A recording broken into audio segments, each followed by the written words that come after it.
గ్రహణాలు ఎప్పుడు ఉంటాయనేది అనే విషయం గురించి తెలుసుకున్నాము. ముందు పంచాంగ శ్రవణంలో చెప్పినాము. కానీ ఇప్పుడు చాలా మందికి ఈ నెలలో శ్రావణ మాసంలో గ్రహణం ఉందా అనేటువంటి ఒక మీమాంసలో పడినారు చాలా మంది.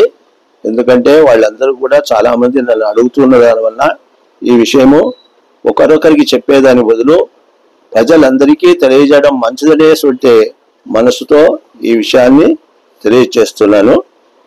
ఈ సంవత్సరం అంటే ఈ విశ్వావసు సంవత్సరంతో మొదట చంద్రగ్రహణం మనకు 7/9/2025 ఆదివారం నాడు, అంటే భాద్రపద మాస పౌర్ణమి, అదే మహాలయ పౌర్ణమి అంటారు. ఆ మహాలయ పౌర్ణమి రాత్రి 9:50 నుండి 1:37 వరకు కూడా, అంటే 3 గంటల 41 గంటల సేపు సంపూర్ణ చంద్రగ్రహణం ఉంటుంది.